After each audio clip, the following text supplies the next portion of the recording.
Hello, Delia here. Thanks for clicking on. So I'm at one of my favorite places, but it's nice and quiet, but it's also very sunny.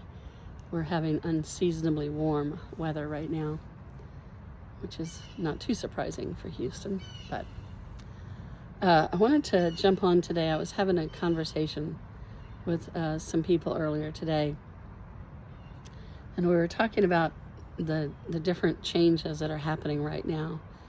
And one person was saying how, if you listen to the news or even if you microdose the news, there's a lot of urgency and a lot of trauma and trauma triggering that's going on, and having a background where the belief is that the way society participates is through being aware of the news and responding to what's on the news, which was a great model in the 60s and in the civil rights movement. Television at that time was actually very new, and they didn't really know, it wasn't the mindset of how to manipulate this as much as it is now. And so you could see raw news, and seeing the hoses and the dogs let loose on people was very electrifying, and people got activated to act, to say this is not okay. And there was more of a consensus value system of being good to one another, taking care of each other, and not flawlessly. There were certainly groups that were left out of that, but the general consensus was to be good to each other. There is no such general consensus now, and so and also the news has been skewed by ratings. So even the people who attempt to or have the ideal of giving the news well, nowadays, what they get paid for means a lot of hyperbole and a lot of agitation and a lot of urgency, and it's like emotionally broadcasting that things are very upsetting and you need to do something, and not addressing the fact that the viewers are citizens. We have a set of things that we can do, but we are not politicians. We have not been elected to office. Most of us are not in the police force. Most of us are not in the army. Most of us are not generals, right? So there's this indiscriminate, you need to do something, as though a voter can do more than vote once. We do have the capacity for communicating. We can make calls, we can send letters, we can send emails. And all of those things are a lot more effective than you would think. They're certainly more effective than the consensus information system says it is. So this topic of the evolution of how the news is used is, very pertinent to right now, from the level of, spiritual perspective and how we're evolving as humanity. So not one party or another is evolving, humanity is evolving. And some people are choosing to go away from that evolution or away from their own nature. And some people are looking for ways to lean in and facilitate the evolution that humanity is in right now. So there is such a thing as free will, and if people want to choose, the fear of the fear-based ideas of needing to exclude and needing to close the fences off and hunker down and combative things. So a good thing to notice about combative things is that they're not generative. They're barely even sustainable. They're trying to regain lost ground, which is why they're so violently upset, because the domination game that they want to impose has lost its effectiveness, or its regard. People don't regard that anymore. People don't want the domination game. Many people don't. And the people who do want the domination game want to be the dominators. They don't want to be the dominated. So that right there is kind of a going down the rabbit hole of kind of some really skewed thinking that's past referential. It's referring to the past, but it's also referring to pasts that don't actually exist. The past that 2025, that mission statement, the past that wants to go back to didn't exactly exist. So it's kind of delusional. So for those of us who are interested in higher consciousness and have been for many years or decades in some of our cases, it's more potent to not take in any news and to even microdose what you'll allow people to tell you, because it's not effective. It's not actually news. It's something else. It's designed to agitate or to sell advertising hours, which is this, it's an even less appetizing thing than designed to agitate. And the truth is that how all of us use our consciousness is very potent. The 3D world doesn't admit that, and there's the idea that what you think about and how you act in the world doesn't matter because you're this or you're that unselected group, right? Most of us are in the unselected group. So how do you navigate these times in a way that's generative? And a lot of it has to do with how do you spend your time. So you may have heard me before talking about watching what you intake. What's your intake? So it's not only about food and the quality of the food that you're eating, which matters. It has a direct effect on your body and your mood, and therefore your point of view. So it's also your intake of visual information. So what movies are you watching? What TV are you watching? What YouTubes are you watching? All the video, all of the, what do you call it? Electronic versions of visuals, right? So they have a direct impact on your consciousness as well. So if you're watching a lot of shows with murder or killing, or my rule of thumb is, if anybody tells me that there's a TV show that's so well written, that's code for me. It tells me that it's despotic and depressing, and tells the truth of, pardon my French, mind-fucking reality, abusing each other psychologically, verbally, and doing the domination game on each other. And there's enough of that in real life. I see no reason to watch it.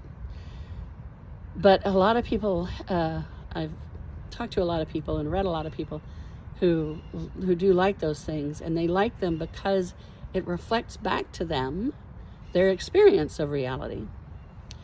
And so I often will tell people to play a game, see what happens when you watch less of it, or when you find something uplifting to watch instead, or if you go for a walk instead of watching any of it. And this is true for podcasts and for anything that you're listening to. So when you think about your intakes, don't only think about your food. Think about what you're visually taking in and what you're auditorily taking in.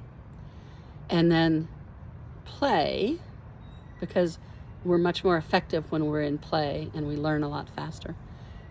Has a lot to do with biochemistry, which I'm not going to go into. But play with, what if you do this? What if you do that? What if you try going for a bike ride? What if you try dancing around your house to some music that you like? What if you try finding new ways of entertaining yourself and new topics to discuss with your friends? I mean, that's another thing that ties into all of this is what we talk about among ourselves, what you talk about with your friends, traditionally in this culture has been some form of complaining or us against them, or other forms of competition. And competition is anything where something is better than something else. And every part of our culture is deeply, deeply anchored in competition. So you have to make conscious choices to not be in competition in your own thinking, much less in your own conversation. So be aware of how much time do you spend talking with your friends about what somebody did wrong, or who's wrong, or what's wrong, or what is the fault, the power is outside of you. And there's so many areas where all of these things, where our consumption affects our reality and our consciousness. Don't be overwhelmed by any of it. Just start to be curious. And, what if I watched this goofy show instead of this show everybody's talking about? How you spend your consciousness, how you spend your focus is incredibly powerful and potent. And it affects the quality of your day. It affects the quality of your life. It affects your body's health and your psychological well-being. And the more you become interested in how do you spend your consciousness and what ways would you prefer to spend your consciousness, the more you're going to discover how powerful you are. And it's a power that top-down, conventional domination game realities don't acknowledge it, and in fact they actively invalidate it. So along with the advent of AI, because we're talking about media here, is how do you tell a truth from a lie? And if you don't have, if you haven't consciously developed your clairsentience, your clairsenses, and learn to operate as an infinite being with a body, as an awareness master of awareness, then truth and lie can be very confusing and confounding and scary, because the world has been operating on lies for a long time. Just look at how ubiquitous ads are, and how ads have more rights than we do. I mean, in the 80s, they sold us cable because it was going to be ad-free, and they quickly inserted ads. And now there's, you go on a web page, and there's an ad and an ad and an ad, and you can't even see what the thing is on the web page that you went there for. And why does that matter? That matters because advertising is publicly sanctioned lying. and has been ever since the beginning, which is why they protested it so much. So everything about our culture is riddled with lying as a normal part of how we interact with each other. And now it's also, because it's been going on so long, it's also embedded in how we interact with ourselves. So learning to unscramble all of that, unscrew all of that for yourself, you need a personal interior system, a way of communicating with yourself so that you can know whether or not this is true for you. So we're getting away from the domination game of truth for everyone, lie for everyone. We're not playing any of that game. It's only about what's true for you and what's a lie for you. The fact that it's probably a truth or a lie for others as well is like not your business. So if you've been operating with your gut instincts for a long time, there's times when that gets muddy or confused, or you can't really tell, right? So learning how your system operates, learning about the clairs for you, clairvoyance, clairsentience, claircognizance, is really important for how to navigate the world as it's evolving. Because as much as many of us are evolving in consciousness raising and bringing in a different reality, just as much as that's happening is the domination game is getting louder and more ferocious before it fades out completely. So it's important to know how you read energy, not as a whimsical thing like, oh, I just know, oh, I just don't, I just do this, I just do that, but having no control over it, having no operational awareness of it. I mean control with a C, not control with a K. Control with a K is part of the domination game. So the more that you can start to discover how your system operates, meaning your body, personality, higher self, and your sensations, the more ease you can have with the crazy whitewater rafting that's going on in the world right now. What you do with your consciousness matters. It creates your reality. If you are looking for treachery and lie, deceit, and danger, then you're always going to find those things. And if you're looking for elevation and community and inclusiveness and ease and this 3D reality is not real. There's the real world includes all living things. Then that's what you're going to see. So knowing more about how your system works is really important. There's tons of ways to learn. I teach clairvoyance. I teach how your operating system works. Many people do. You need to follow what is attractive to you, what draws your attention, what captures your curiosity, because that's your language. You like what you like for a reason, and the reason is it's your higher self bringing along your body personality. Look over here, this has information for you. So things are getting better even as they're looking worse, and 2025 is going to be class 4 and 5 whitewater rafting pretty much the whole time. So the more you can find your own center and your own connection with higher self and the universe, the better everything is going to be. You can do this obviously through walking in the woods, getting your bare feet on the ground. Anything that brings you into your body, anything that brings you more awareness of your breath. Your breath is going to change your physiology and your hormones and your thinking. And there's a lot of really great things around Tai Chi or Qigong or Feldenkrais method that you can find for free all over YouTube.